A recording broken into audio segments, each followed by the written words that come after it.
ਦੋਸਤੋ ਅੱਜ ਅਸੀਂ ਤੁਹਾਡੇ ਵਾਸਤੇ ਜਿਹੜੀ ਵੀਡੀਓ ਲੈ ਕੇ ਹਾਜ਼ਰ ਹੋਏ ਆ ਉਹ ਇੱਕ ਐਕਟਰੈਸ ਦੀ ਚੇਂਜਿੰਗ ਲਾਈਫ ਸਟੋਰੀ ਹੈ। ਉਹਨਾਂ ਨੇ ਸ਼ੋਬਿਜ਼ ਨੂੰ ਖੈਰਬਾਦ ਕਿਉਂ ਕਿਹਾ, ਕੀ ਮਜਬੂਰੀ ਸੀ ਕਿ ਉਹਨਾਂ ਸ਼ੋਬਿਜ਼ ਨੂੰ ਛੱਡਿਆ। ਜਨਾਬ ਉਹ ਐਕਟਰੈਸ ਨੇ ਸਨਮ ਚੌਧਰੀ ਸਾਹਿਬਾ।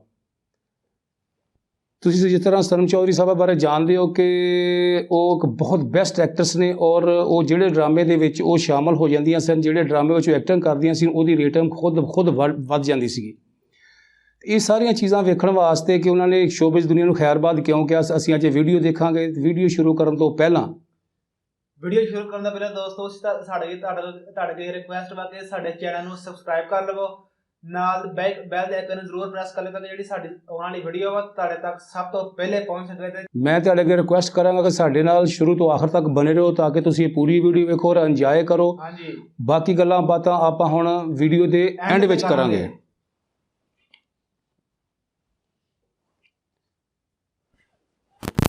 चैप्टर 2 पे आई तो मुझे एक आईना सा दिखा कि मुझे ऐसा लगा जैसे कुरान मुझसे बात कर रहा है। तो अब आयत में मैंने अपने आप को देखना शुरू किया। मुझे एकदम पहले तो बड़ा मज़ा आया। मुझे चैप्टर 2 में पहले मुत्तकी में लगी, अच्छा जी, फिर आ गया मुनाफिक का चैप्टर आया तो कहीं ना कहीं मुझे दिल में ऐसी खटकी आई कि कहीं मैं इस कैटेगरी में तो नहीं फॉल करी कि जो आसान लगता है वो तो मैं कर लेती हूँ, अल्लाह क्योंकि मुसलमान तो हूँ तो जो आसान लगता है वो मैं कर लेती हूँ, जो मुश्किल हैं चीज़ें वो क्यों छोड़ देती हूँ। फॉर एग्ज़ाम्पल अगर मैं शोबिस की बात करती हूँ तो ब्यूटीफुल फील्ड, लेकिन जो मैं करी थी कहीं उसमें अल्लाह को तो नहीं नाराज़ करी थी। तो ऐसे लगता था कि अगर मैं हिजाब के बगैर कोई काम करती हूँ, अपनी ब्यूटी शो ऑफ कर रही हूँ, कहीं मेरा अल्लाह तो नहीं मुझसे नाराज़ हो रहा। तो इसलिए मुझे ये बड़ा रियलिटी चेक मिला कि आप चेक कर लें। एक्चुअली मैंने चैप्टर 2 को वो आईना समझा और उस पर बहुत फोकस हुआ मेरा। मैंने अल्लाह की तरफ रुजू किया। फिर वो कहते हैं ना कि अल्लाह कहता है कि यू टेक अ स्टेप, आप स्टेप अल्लाह की तरफ लेते हैं, अल्लाह की तरफ चल के जाते हैं, अल्लाह comes running to you, towards you. तो मेरे साथ भी ऐसे ही हुआ। जब मैं कुरान की तरफ पहुंचना चाहा, मुझे नहीं पता चल रहा कि कैसे सब मेरी तरफ आना शुरू हो गए। मैंने सिर्फ खोलना चाहा था, देखा और सब कुछ खुद से होना शुरू हो गया। सबसे पहले मैंने अनाउंस किया इंस्टाग्राम पे कि मैं अल्लाह की तरफ आई हूँ, क्योंकि वो दिल में मेरे डर आया था चैप्टर 2 पढ़ के कि कहीं मैं अल्लाह की उस वाली कैटेगरी में ना आ जाऊं जो अल्लाह को पसंद नहीं है। कोई भी हुक्म हम वो मान लेते हैं जो हमें इजी लगता है और वो छोड़ देते हैं जो हमें मुश्किल लग रहा होता है। तो मुझे ये हिजाब पहनना मुश्किल लगता था शायद, क्योंकि मुझे लग रहा था कि सिर्फ क्रिएशन को खुश करना है और उसको क्रिएशन को खुश करके मैं अंदर से खुश नहीं थी। मैं रोज़ परेशान थी, कैसे कैसे, कभी कोई पोज, कभी ये, कभी बाल स्ट्रेट, कभी बाल कर्ल, तो ये डाए वाए, पता नहीं क्या क्या हो रहा था ज़िंदगी में सिर्फ क्रिएशन को खुश करने के लिए। And what about the creator of the creation, उसके लिए क्या किया। मतलब अगर ये क्रिएशन को इम्प्रेस करते करते मैं अल्लाह के पास चली गई तो मैं अल्लाह को क्या मुंह दिखाती कि तुमने मेरे लिए क्या किया। फॉर एग्जाम्पल मैं अभी इधर भी आ रही थी तो मेरी इतनी अच्छी तैयारी थी कि मैं तैयार होके जाऊंगी, मैं अपनी बात करूंगी, मैंने समझा कि मैं आप लोगों तक क्या मैसेज लाऊं, मतलब तैयारी थी मेरी।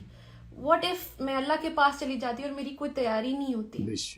तो बात यह कि बेस्ट एक्टर बनने के लिए भी मैंने इतनी तैयारी की। तो अभी जैसे मैंने आपसे हदीस शेयर की थी कि अल्लाह के रसूल सल्लल्लाहु अलैहि वसल्लम ने फरमाया कि तुम में से बेहतर शख्स वो है जो कुरान सीखे, कुरान का इल्म सीखे और आगे दूसरों तक पहुंचाए। अब बेस्ट एक्टर तो मैं बन गई। अब ज़रूरी तो नहीं कि बेस्ट एक्टर एक अच्छा इंसान भी हो, एक अच्छी बीवी भी हो, अच्छी माँ भी हो, अच्छी बेटी भी हो, अच्छी बहन भी हो, अच्छी बहू भी हो। वो मुझे इस हदीस से ये समझ आई कि बेहतरीन इंसान अगर बनना है तो उसका रास्ता ये है कुरान तक आएंगे तो ही आप बेहतर इंसान बनेंगे। तो बस मेरी अप्रोच इधर तक थी और अल्लाह ने मेरे लिए रास्ते आसान किए। ਸਾਡੀ ਅੱਜ ਦੀ ਵੀਡੀਓ ਉਮੀਦ ਹੈ ਕਿ ਤੁਹਾਨੂੰ ਵੀਡੀਓ ਬਹੁਤ ਪਸੰਦ ਆਈ ਹੋਏਗੀ। ਜਿਸ ਤਰ੍ਹਾਂ ਸਨਮ ਚੌਧਰੀ ਨੇ ਸ਼ੋਬਜ਼ ਦੀ ਦੁਨੀਆ ਨੂੰ ਖੈਰਬਾਦ ਕਹਿ ਕੇ ਅੱਲਾਹ ਪਾਕ ਦਾ ਪਲੜਾ ਫੜ ਲਿਆ ਤੇ ਉਹ ਇਨਸ਼ਾਅੱਲਾ ਹੁਣ ਕਾਮਯਾਬ ਨੇ। ਸਾਨੂੰ ਵੀ ਚਾਹੀਦਾ ਕਿ ਅਸੀਂ ਜ਼ਿਆਦਾਤਰ ਲੋਕ ਜਿਹੜੇ ਅਸੀਂ ਦੁਨੀਆਦਾਰੀ ਦੇ ਪਿੱਛੇ ਲੱਗੇ ਹੋਏ ਹਾਂ ਤੇ ਅਸੀਂ ਅੱਲਾਹ ਪਾਕ ਜਿਹਨੇ ਸਾਨੂੰ ਬਣਾਇਆ ਅਸੀਂ ਉਹਦੇ ਬਾਰੇ ਕੁਝ ਨਹੀਂ ਸੋਚਦੇ। ਯਾਰ ਦਿਨ ਵਿੱਚ 5 ਨਮਾਜ਼ਾਂ ਅਸੀਂ ਉਹ ਵੀ ਅਦਾ ਨਹੀਂ ਕਰਦੇ ਹੈਗੇ। ਬਹੁਤ ਥੋੜ੍ਹਾ ਜਿਹਾ ਵਕਤ ਲੱਗਦਾ ਨਮਾਜ਼ਾਂ ਅਦਾ ਕਰਨ ਵਾਸਤੇ, ਲੇਕਿਨ ਅਸੀਂ ਉਹ ਅਦਾ ਨਹੀਂ ਕਰ ਸਕਦੇ। ਹੁਣ ਸਰਦੀਆਂ ਆ ਗਈਆਂ ਵਾ, ਹੁਣ ਸਾਰੇ ਜਾਣੇ ਸੁੱਤੇ ਰਹਿੰਦੇ। ਹਾਲਾਂਕਿ ਅਸੀਂ ਵੀ ਇਦਾਂ ਹੀ ਹੈ, ਅਸੀਂ ਵੀ ਆਪਣੇ ਆਪ ਨੂੰ ਕੱਢਣ ਵੀ ਅਸੀਂ ਵੀ ਸ਼ਾਮ ਨੂੰ ਸਰਦੀਆਂ ਆ ਗਈਆਂ ਵਾ, ਬਸ ਘੋੜੇ ਵਿੱਚ ਸੁੱਤੇ ਰਹਿੰਦੇ ਅਸੀਂ ਸਾਰੀ ਦਿਹਾੜੀ ਆਖਣੇ ਵਾ। ਸਵੇਰ ਨੂੰ 9-10 ਵਜੇ ਸਕੂਨ ਉੱਠੀਦਾ ਵਾ ਤੇ ਬਸ ਦੁਨੀਆਦਾਰੀ ਦੇ ਮਗਰ ਲੱਗੇ। ਹਾਲਾਂਕਿ ਸਾਨੂੰ ਇਹ ਵੀ ਅੱਛੀ ਤਰ੍ਹਾਂ ਪਤਾ ਵਾ ਕਿ ਆ ਜਿਹੜੀ ਦੁਨੀਆਦਾਰੀ ਹੈ ਇਹ ਸਿਰਫ ਇੱਕ ਅਜ਼ਮਾਇਸ਼ ਵਾ। ਇਹ ਵੀ ਸਾਨੂੰ ਚਾਹੀਦਾ ਵਾ ਕਿ ਅਸੀਂ ਨਾ ਇਹਨਾਂ ਦੀ ਜਿਹੜੀ ਦੁਨੀਆਦਾਰੀ ਦੀ ਰੰਗੀਨੀਅਤ ਵਾ ਇਹਦੇ ਵਿੱਚ ਨਾ ਖੋਈਏ। ਜਿਹੜਾ ਇਨਸਾਨ ਖੋ ਗਿਆ ਉਹ ਬਸ ਫਿਰ ਉਹਦਾ ਫਿਰ ਜਿਹੜਾ ਜ਼ਿੰਦਗੀ ਹੈ ਅਸੀਂ ਗੁਜ਼ਾਰ ਰਹੇ ਹਾਂ ਸਿਰਫ ਇੱਕ ਆਰਜ਼ੀ ਹੈ। ਇੱਦਾਂ ਹੀ ਜਿਹੜੀ ਨਾ ਖਤਮ ਹੋਣ ਵਾਲੀ ਜ਼ਿੰਦਗੀ ਉਹ ਸਾਡੇ ਅੱਗੇ ਆਉਣ ਵਾਲੀ ਹੈ, ਲੇਕਿਨ ਅਸੀਂ ਉਹਦੇ ਬਾਰੇ ਕੁਝ ਨਹੀਂ ਸੋਚਦੇ। ਅਸੀਂ ਆਖਰਤ ਦੀ ਕੋਈ ਤਿਆਰੀ ਨਹੀਂ ਕਰਦੇ। ਜਿਸ ਤਰ੍ਹਾਂ ਦੇਖੋ ਨਾ ਕਿ ਸਨਮ ਚੌਧਰੀ ਨੇ ਸ਼ੋਬਜ਼ ਦੀ ਦੁਨੀਆ ਨੂੰ ਖੈਰਬਾਦ ਕਰਦਾ, ਜਿਹਦੇ ਵਿੱਚ ਸਭ ਕੁਝ ਸੀਗਾ, ਰੁਪਇਆ, ਪੈਸਾ, ਸ਼ੋਹਰਤ, ਹਰ ਚੀਜ਼ ਸੀਗੀ। ਜਿਸ ਤਰ੍ਹਾਂ ਉਹਨਾਂ ਨੇ ਦੱਸਿਆ ਕਿ ਮੈਂ ਕ੍ਰੀਏਟਰ ਨੂੰ ਖੁਸ਼ ਕਰਨ ਵਾਸਤੇ ਸਭ ਕੁਝ ਕਰਦੀ ਸਾਂ ਆਪਣਾ, ਮਤਲਬ ਕਿ ਉਹ ਚਿਹਰੇ ਤੋਂ ਨਕਾਬ ਹੀ ਉਤਾਰਨਾ, ਸਾਰੇ ਮਾਮਲਾ ਬਾਲ ਡਾਈ ਕਰਨੇ। ਇਹ ਅਸਲ ਜ਼ਿੰਦਗੀ ਨਹੀਂ। ਅਸਲ ਜ਼ਿੰਦਗੀ ਉਹ ਹੈ ਜਿਹੜੀ ਨਾ ਖਤਮ ਹੋਣ ਵਾਲੀ, ਜਿਹਦੇ ਬਾਰੇ ਅਸੀਂ ਸੋਚਦੇ ਨੇ। ਅਸੀਂ ਹਰ ਬੰਦਾ ਅੱਜ ਕੱਲ੍ਹ ਜਿਹੜਾ ਉਹ ਰੁਪਏ ਪੈਸੇ ਦੀ ਦੌੜ ਵਿੱਚ ਲੱਗਾ ਹੋਇਆ ਵੀ ਸਭ ਮੈਂ ਜ਼ਿਆਦਾ ਤੋਂ ਜ਼ਿਆਦਾ ਰੁਪਇਆ ਕਮਾ ਲਾਂ, ਉਹ ਸਭ ਤੋਂ ਅੱਗੇ ਲੰਘ ਜਾਵਾਂ। ਲੇਕਿਨ ਨਹੀਂ, ਇਹ ਚੀਜ਼ਾਂ ਆਰਜ਼ੀ ਨੇ, ਸਾਰੀਆਂ ਚੀਜ਼ਾਂ ਇੱਥੇ ਹੀ ਰਹਿ ਜਾਣੀਆਂ ਵਾ। ਜਿਹੜੀ ਅਸਲ ਜ਼ਿੰਦਗੀ ਉਹ ਨਾ ਖਤਮ ਹੋਣ ਵਾਲੀ ਉਹ ਜਿਹੜਾ ਸਨਮ ਚੌਧਰੀ ਨੇ ਦੱਸਿਆ ਵੀ ਅਸਲ ਇਨਸਾਨ ਬਣਨ ਵਾਸਤੇ ਕੁਰਾਨ ਦਾ ਇਲਮ ਹਾਸਲ ਕਰਨਾ ਜ਼ਰੂਰੀ ਹੈ, ਕੁਰਾਨ ਨੂੰ ਪੜ੍ਹਨਾ ਜ਼ਰੂਰੀ ਹੈ, ਤਾਂ ਹੀ ਬੰਦਾ ਅੱਲਾਹ ਤਾਲਾ ਦੇ ਕੋਲ ਹੋ ਸਕਦਾ ਤੇ ਸਾਰੀਆਂ ਚੀਜ਼ਾਂ ਹਾਸਲ ਕਰ ਸਕਦਾ। ਇਹ ਜ਼ਿੰਦਗੀ ਇੱਕ ਅਜ਼ਮਾਇਸ਼ ਹੈ ਜਿਹੜੀ ਅਸੀਂ ਗੁਜ਼ਾਰ ਰਹੇ ਹਾਂ। ਬਹੁਤ ਛੋਟੀ ਜਿਹੀ ਜ਼ਿੰਦਗੀ ਹੈ। ਇੱਧਰੋਂ ਤੁਸੀਂ ਅੱਖ ਖੋਲ੍ਹੋ, ਉੱਧਰੋਂ ਬੰਦ ਕਰੋ, ਜ਼ਿੰਦਗੀ ਖਤਮ। ਇਹ ਕੋਈ ਪਤਾ ਨਹੀਂ। ਜ਼ਿੰਦਗੀ ਇੱਕ ਪਾਣੀ ਦਾ ਬੁਲਬੁਲਾ, ਪਾਣੀ ਦੇ ਬੁਲਬੁਲੇ ਦੀ ਤਰ੍ਹਾਂ ਇੱਧਰੋਂ ਪਾਣੀ ਦਾ ਬੁਲਬੁਲਾ ਪੈਦਾ ਹੋਇਆ, ਉੱਧਰੋਂ ਖਤਮ ਹੋ ਗਿਆ। ਜ਼ਿੰਦਗੀ ਸਿਰਫ ਇੰਨੀ। ਤੁਸੀਂ ਆਪਣੀਆਂ ਅੱਖਾਂ ਦੇ ਨਾਲ ਹਜ਼ਾਰਾਂ ਐਸੀਆਂ ਮੌਤਾਂ ਵੇਖਦੇ ਹੋਵੋਗੇ ਜਿਹੜਾ ਕਿ ਤੁਸੀਂ ਮਤਲਬ ਇਨਸਾਨ ਨੂੰ ਇੱਥੇ ਛੱਡਿਆ, ਬਾਅਦ ਤੁਹਾਨੂੰ ਪਤਾ ਲੱਗਾ ਕਿ ਉਹ ਫੌਤ ਹੋ ਗਿਆ। ਯਾਰ ਇਹ ਸਾਰੀ ਆਰਜ਼ੀ ਜ਼ਿੰਦਗੀ ਹੈ। ਅਸੀਂ ਵੀ ਉਹਨਾਂ ਵਿੱਚ ਸ਼ਾਮਲ ਹਾਂ। ਅਸੀਂ ਰੋਜ਼ਾਨਾ ਜਿਹੜਾ ਅਸੀਂ ਆਪਣਾ ਵਕਤ ਗੁਜ਼ਾਰਨੇ ਆ ਉਹਦੇ ਵਿੱਚ ਕਦੀ ਅਸੀਂ ਸੋਚਿਆ ਸ਼ਾਮ ਨੂੰ, ਕਦੀ ਅਸੀਂ ਸੋਚਿਆ ਕਿ ਆਪਣਾ ਮੁਹਾਸਬਾ ਕੀਤਾ ਕਿ ਜਿਹੜਾ ਅਸੀਂ ਦਿਹਾੜੀ ਅਸੀਂ ਗੁਜ਼ਾਰੀ ਹੈ ਜਾਂ ਪੂਰਾ ਦਿਨ ਗੁਜ਼ਾਰਿਆ ਕਿਸ ਤਰ੍ਹਾਂ ਗੁਜ਼ਾਰਿਆ? ਅੱਲਾ ਦੀ ਯਾਦ ਤੋਂ ਅਸੀਂ ਗਾਫਰ ਰਹੇ ਹਾਂ ਜਾਂ ਅੱਲਾ ਦੀ ਯਾਦ ਅਸੀਂ ਕਿੰਨਾ ਅੱਲਾਹ ਪਾਕ ਨੂੰ ਯਾਦ ਕੀਤਾ ਕਿ ਅਸੀਂ 5 ਨਮਾਜ਼ਾਂ ਅਦਾ ਕੀਤੀਆਂ? ਯਾਰ ਉਹ 5 ਨਮਾਜ਼ਾਂ ਅਦਾ ਕਰਨ ਵਾਸਤੇ ਸਾਡੇ ਵਾਸਤੇ ਬਹੁਤ ਭਾਰੀ ਹੁੰਦੀਆਂ। ਹਾਲਾਂਕਿ ਸਿਰਫ 24 ਘੰਟੇ ਆ, 24 ਘੰਟੇ ਉਹਦੇ ਵਿੱਚ ਅਸੀਂ 1 ਘੰਟਾ ਵੀ ਨਹੀਂ ਸੀ ਨਮਾਜ਼ਾਂ ਵਾਸਤੇ ਕੱਢ ਸਕਦੇ। ਸਾਡੀ ਜ਼ਿੰਦਗੀ ਜਿਹੜੀ ਹੈ ਉਹ ਅੱਲਾਹ ਪਾਕ ਨੇ ਸਾਨੂੰ ਇਸ ਵਾਸਤੇ ਨਹੀਂ ਸੀ ਇੱਥੇ ਭੇਜਿਆ ਕਿ ਤੁਸੀਂ ਜਾ ਕੇ ਮਾਲੋ ਦੌਲਤ ਦੇ ਮਗਰ ਲੱਗ ਜਾਓ। ਸਿਰਫ ਇਸ ਵਾਸਤੇ ਭੇਜਿਆ ਸੀ ਇੰਨਾ ਕੁ ਇਨਸਾਨ ਕੋ ਹੋਣਾ ਚਾਹੀਦਾ ਕਿ ਆਪਣੀ ਜ਼ਿੰਦਗੀ ਆਸਾਨੀ ਦੇ ਨਾਲ ਗੁਜ਼ਾਰ ਸਕੇ। ਲੇਕਿਨ ਅਸੀਂ ਤੇ ਦੋਸਤੋ ਇੰਨੇ ਕਿਸ ਰੁਪਏ ਪੈਸੇ ਮਗਰ ਪੈ ਚੁੱਕੇ ਹਾਂ ਕਿ ਅਸੀਂ ਇਹ ਸੋਚਦੇ ਨਹੀਂ ਗਲਤ ਕੀ ਹੈ, ਹਲਾਲ ਕੀ ਹੈ, ਹਰਾਮ ਕੀ ਹੈ। ਅਸੀਂ ਸਿਰਫ ਪੈਸਾ ਵੇਖਦੇ ਕਿੱਥੋਂ ਆ ਰਿਹਾ, ਇਹ ਨਹੀਂ ਵੇਖਦੇ ਕਿਸ ਤਰ੍ਹਾਂ ਆ ਰਿਹਾ ਅਤੇ ਇਹਨੂੰ ਕਮਾਇਆ ਕਿਸ ਤਰ੍ਹਾਂ ਗਿਆ ਵਾ।